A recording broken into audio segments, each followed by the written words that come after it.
martial arts traditional blocks, either from karate, Wing Chun, Shaolin, Kung Fu.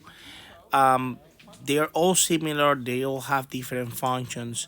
Sticky hands, like we see here, are to develop those blocks in a pressure testing environment and to develop sensitivity on the fighting.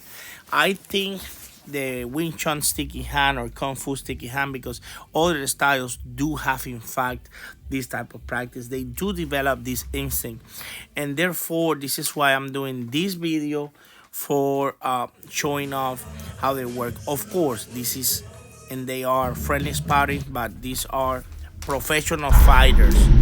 I'm here using a downward block and an upper block against Marcus. He has a bigger reach than I am. Sometimes the blocks, they don't stop, but they do reduce the impact, like in this case. Okay, this one right here, I'm using the outside block and the right hand is covering both sides. So I'm attacking here, but in the counter, that's where I fail because it overwhelmed my defenses.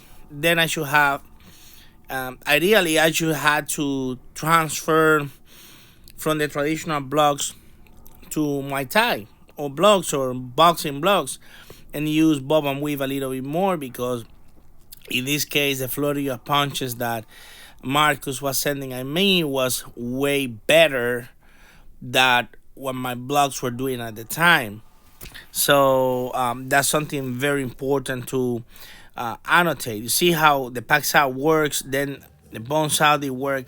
So here I'm doing again outside, inside block.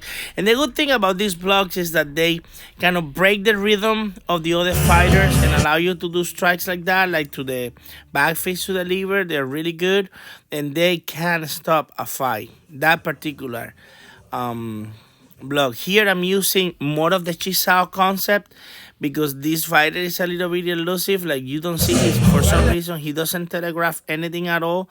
It's really hard to see it. But the blocks are indeed working.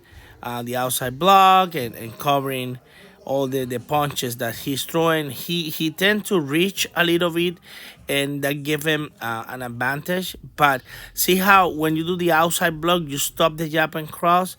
So that's very important. And here is Alan. He has been a pro fighter in MMA, in Muay Thai, in a champion. Of course, he's a little bit tricky, but he has a lot of control. I love sparring with him, and I'm using the blocks to deflect the kicks, to deflect the punches.